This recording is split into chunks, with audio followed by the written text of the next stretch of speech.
We are delighted to be here with Reverend Walter Kim for a discussion on knowledge and values.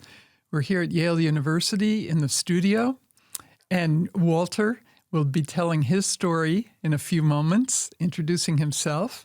I'm Mary Evelyn Tucker, along with my husband, John Grimm. We're directors of the Yale Forum on Religion and Ecology, which came to Yale almost 20 years ago, in 2006. Good. Thank you, Mary Evelyn, for that introduction.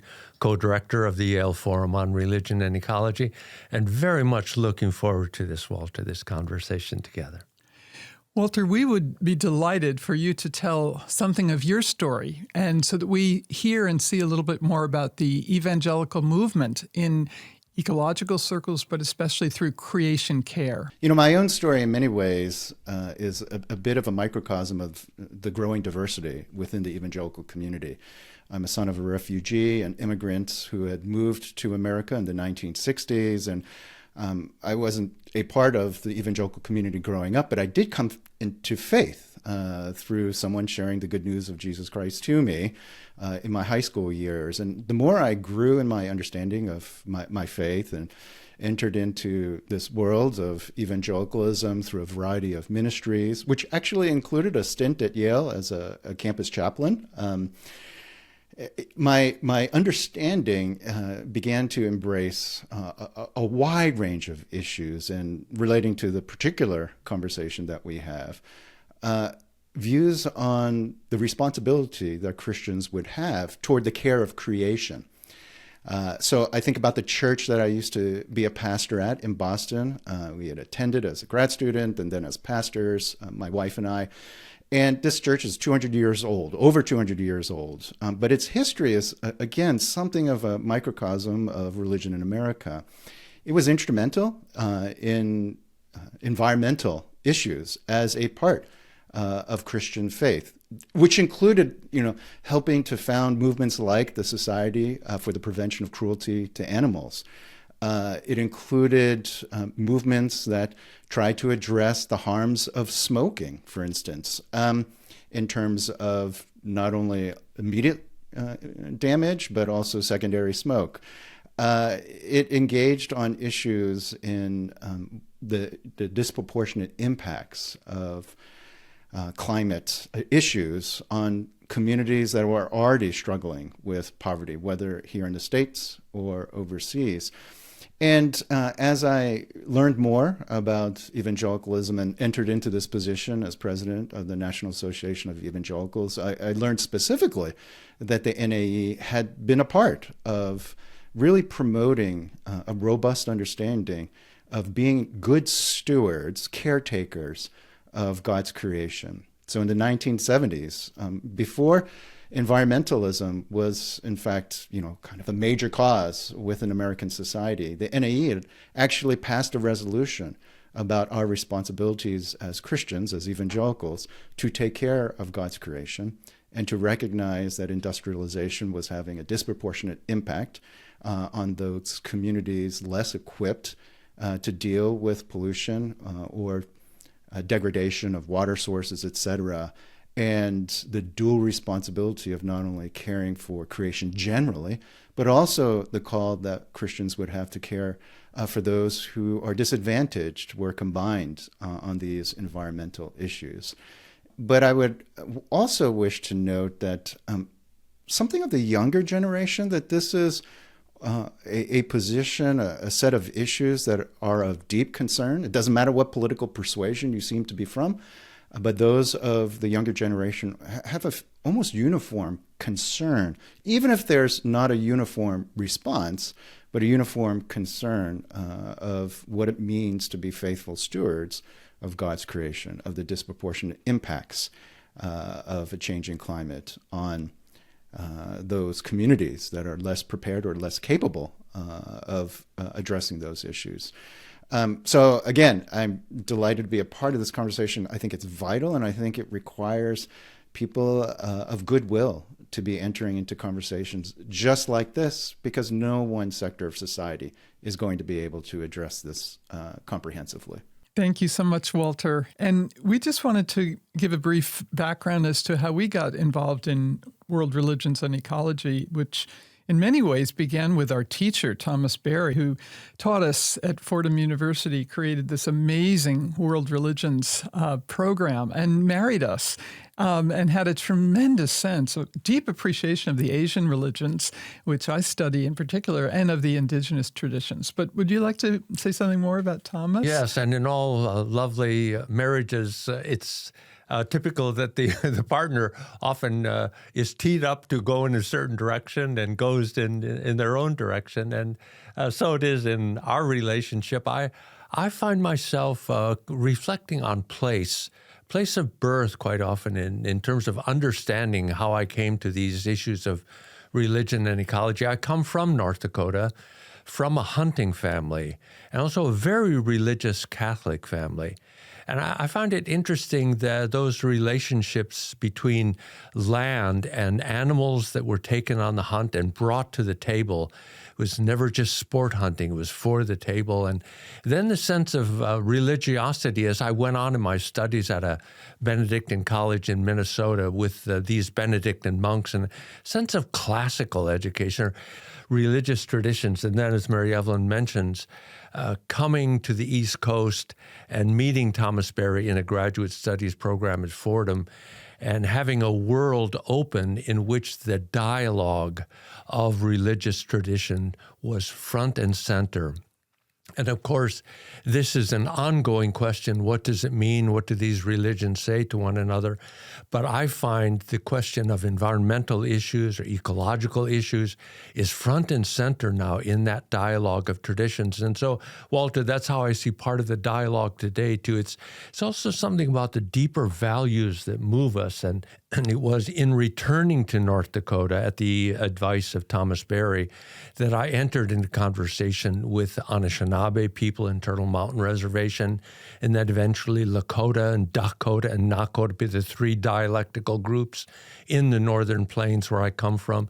And I began then to reacquaint myself and rediscover how these people had lived in these lands. And so the religion and ecology and environmental issues have taken very interesting turns in my own path and development.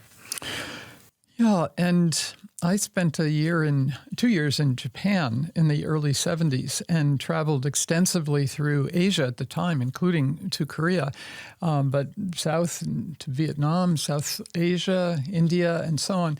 And I began to realize how rich these traditions are.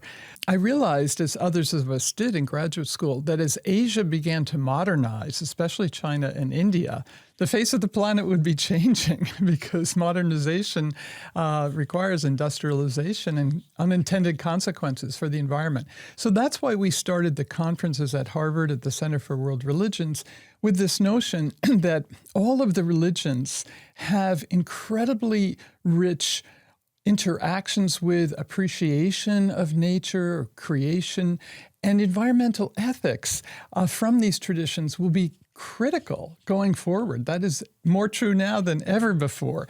So that was the beginning of our project that was eventually brought here to Yale.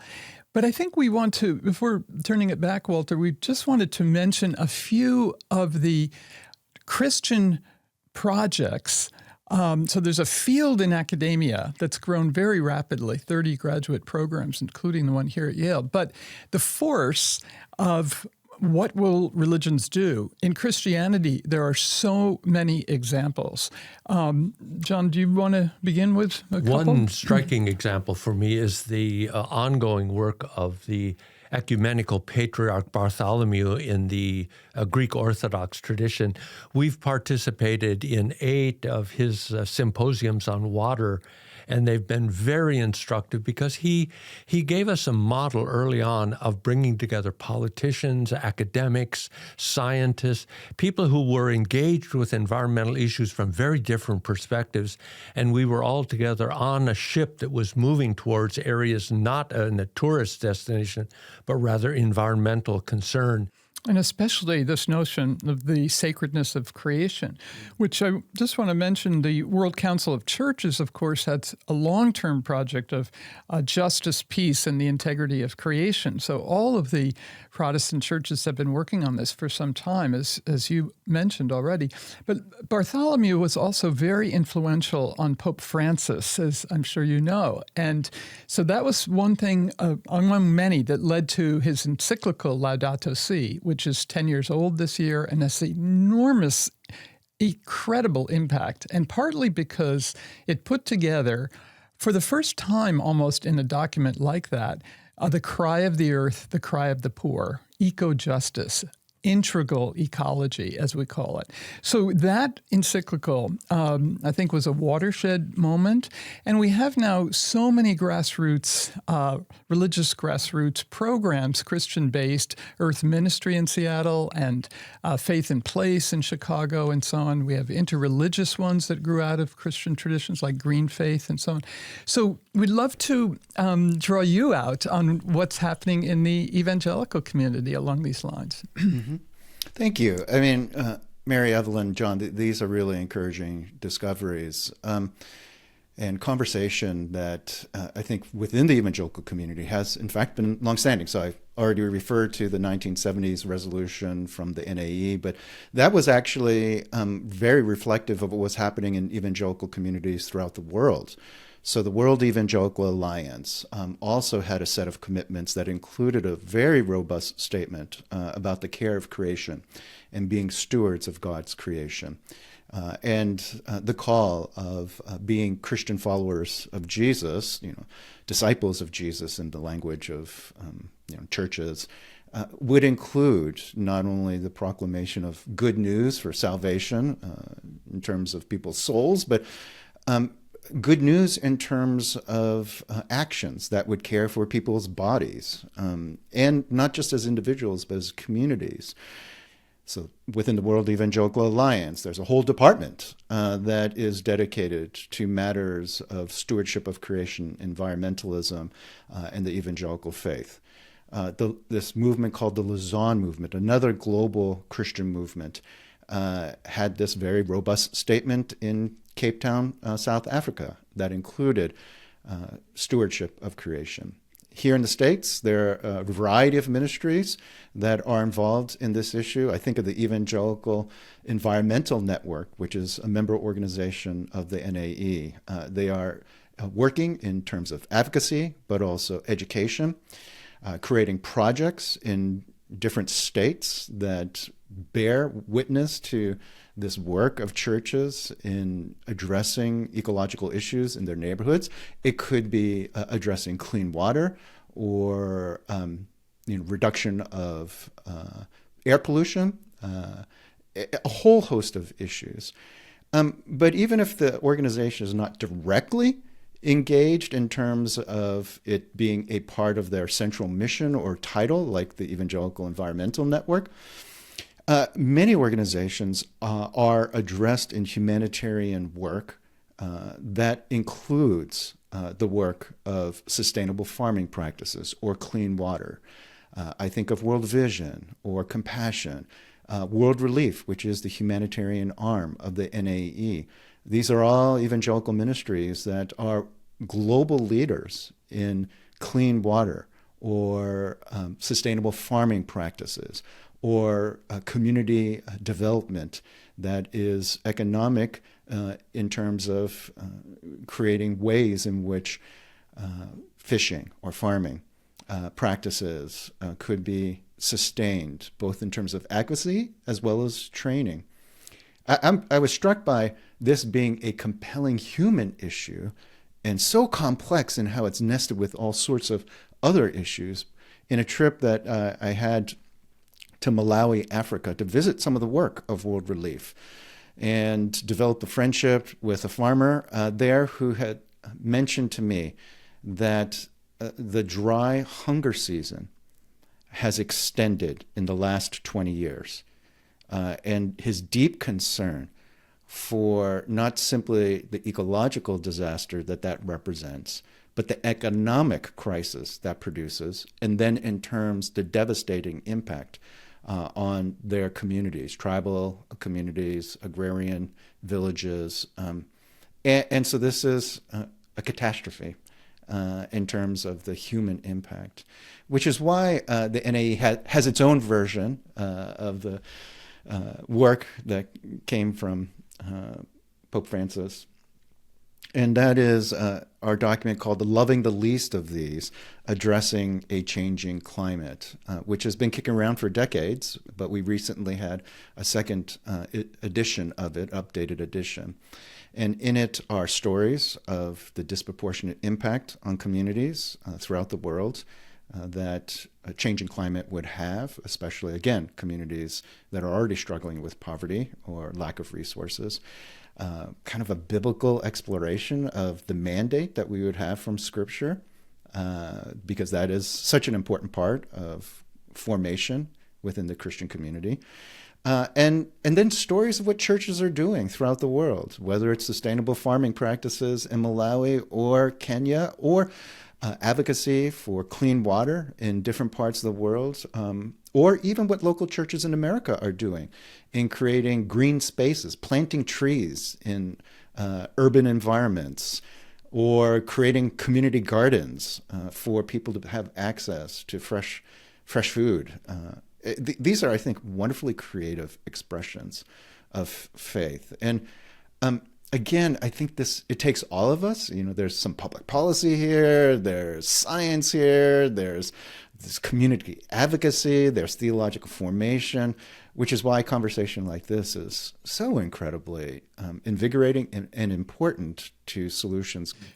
Well, I think I love everything you've just said, and the national scope of NAE is really notable, and World Vision, and these are very, very well known, relief organizations and so on. And I want to pick up your point about farming. Thomas Berry inspired probably 20 farms run largely by religious nuns in this country and so on that were more than sustainable, but flourishing, and that had this sense of community-based, but a spiritual sense of reverence for the earth, and community farms that supplied fresh produce for the community.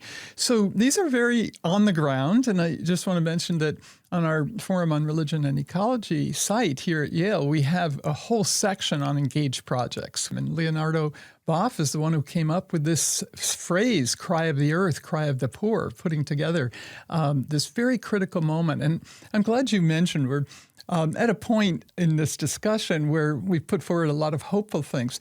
But this is one of the most critical moments in human history. We know that. We feel it. We feel it in our bones with the floods, the fires that are happening all around us. And so I just wanted to put it back to you, because we're also in this crunch of knowledge and values, aren't we? And we see this in academia, but we see it everywhere. So I wanted to invite you to discuss, and maybe John wants to say something first, but of what are some of the obstacles still to getting the religious communities, getting the ethical values connected up to the knowledge. We've known about climate change for 25 years and more. If it were all a matter of hope and activity, then we'd be in a very different place. But it's not. And I do think an honest appraisal of what the obstacles are is absolutely essential. So I would say that within the evangelical community, there's a robust theological framework for a set of issues.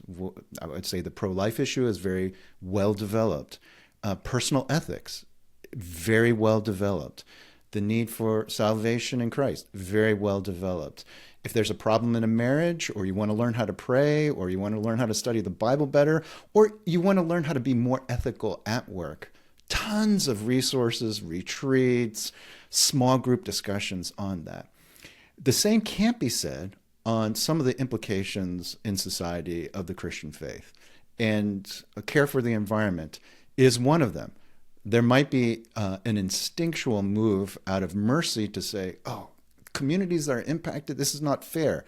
But that's not the same thing as having a rich theological framework.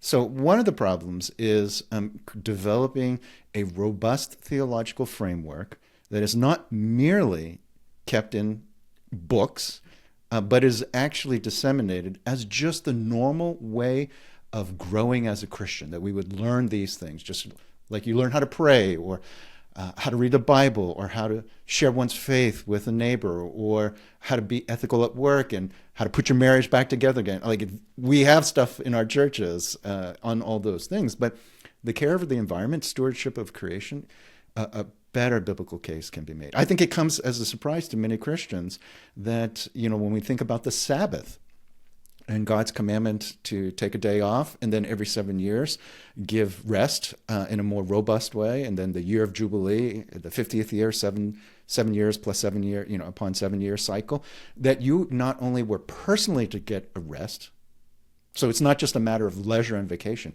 you were to give your animals and your land a rest. Wow. So getting a Sabbath rest includes not just my personal mental health, well-being, but I have to care for my animals. I have to actually let the land lie fallow to be restored. It would come as a surprise that the book of Deuteronomy includes laws about not taking, if you run across a nest with a mother and her chicks, you can take the chicks, but not the mother. Why? Well, if you're in the practice of taking the mother, you end a species. Wait, God is actually concerned about species reproduction and preservation. This is not a normal part of the Christian curriculum. So one, I think, is a huge issue, is the lack of a normalized theological framework.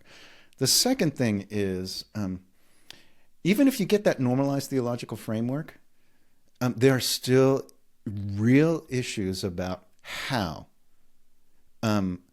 Should the government be involved? Is this just a matter of personal ethics?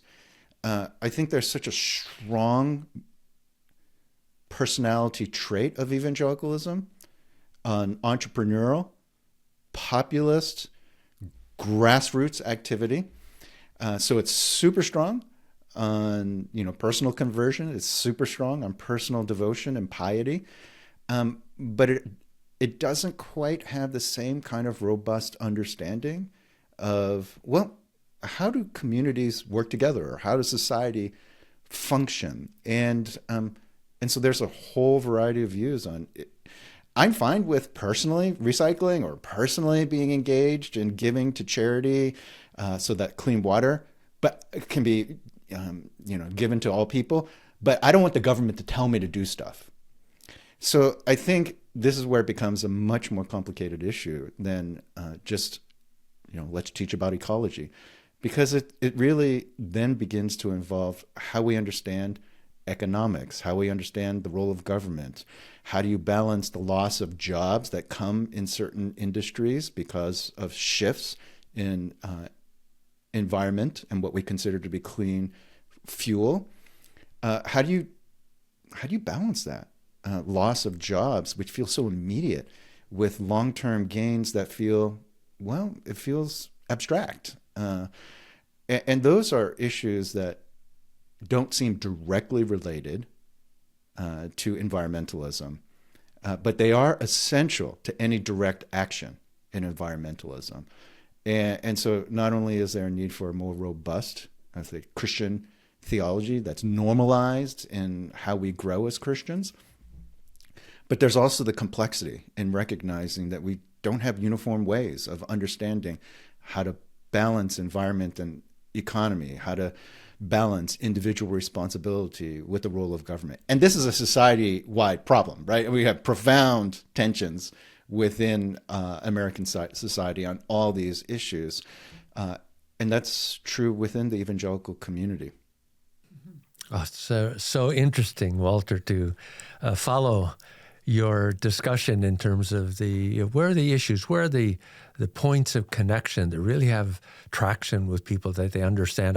The words that echo or that rise in my mind in some of your early remarks about human-centered. You made a comment, I think, in the African context of Malawi, of the human-centered, and I think we as humans find that comes very easily to us. And I'm drawn now to a perspective that indigenous peoples have brought forward throughout their traditions, a sense of integral ecology or integral theology, if we would use that kind of language. I say ecology because it's in the relationship of the world that they would talk about the sacred or the sense of the divine, or theology, if you will. And so that whole question of the possibility in the evangelical traditions of the sacredness of the world, I'm wondering, in your perspective, is that, as St. Paul would say, a stumbling block or a scandal still in the Christian tradition writ large, evangelical and more than that? But the possibility of the normalizing and understanding of the world as interdependence, if that's too abstract, sacred, is seemingly problematic, almost a scandal. So how do we reach that point where we reverence and respect that upon which we depend for our very livelihood? Yeah. John, that's a great question, and so practical in terms of how one goes about life, navigating changes in perspective. One thing that strikes me is appealing to sensibilities that we are so strongly inclined to live out. And one is, when we have problems in life, when we want to get away from it all, our natural impulse is to go to nature. We host retreats out in the countryside. We take moments to climb mountains, to clear our head, or to go to the ocean to capture a sense of God's grandeur. And of course, when we read the scriptures and all through the book of Psalms, this book of worship and prayer, it is infused with language of mountains and rivers and the grandeur that the earth is the Lord's and everything in it. This refrain. So one is to tap into that which we all instinctually as humans seem to know. And that is, there is something when we're out in nature that is profoundly transcendent. And that is perhaps the whisper of God beckoning us to a life of connection with Him and one another. I would also have to say that this work, when it's humanized, as we've talked about it, and not just the sacredness of just our experience of nature, but the sacredness of our commitments to one another, that we really are, again, within the Christian tradition, whether it's describing, we're all part of the body. If one part of the body suffers, then all suffer, or this vision that we're all created in the image of God and therefore have responsibility, or Jesus teaching about loving our neighbors, and then being asked, well, who is our neighbor? And our neighbors are not just the geographically proximate, that the neighbors are actually those who are socially different, that we're called to cross some boundaries to achieve that neighborly love and responsibility. Like, that's a sacred calling, and sacred callings are not easy. They cut against the grain of our selfishness. They actually ask us to love in a manner that is not natural. And that's, I think, one of the challenges here. These issues, in fact, in kind of a hopeful way, tap into the beautiful instincts, but in practical ways cut against our notions of self-preservation, our notions of what is easy and expedient. It's just hard work, and we're not prone to want to do that, extend ourselves in these ways, and I think that's also a challenge. I'm struck because I have a sense that these are challenges that I would say exist within religious traditions, the tensions, human traditions. These are challenges, I will speak in terms of evangelicalism, that arise within evangelicalism, but surely within the academic community, I would imagine there are also challenges on, right. If this were so simple, if the science just led us to this conclusion, why haven't we solved this? Yes. Right. So that's exactly right. And I just to pick up to punctuate maybe or footnote what you've two just said. We don't have a robust theological basis. We don't have a sufficient ethics. And we don't have a sufficient robust environmental ethics. Species can go extinct, and there's very few Christians saying anything about it. Or we can have climate change destroy ecosystems. And where is the outrage? It's really, that is so problematic. We are getting there, and we've said, ways we're getting there. But I think you touched on as well the societal issues. And what does it mean to care for a whole planetary community? That's what we're also being called to. As you just said, who's your neighbor? And certainly World Vision and relief groups do that. But are we being called for future generations as well? We don't have children, but our students are our children, and we are left sleepless with what they are facing.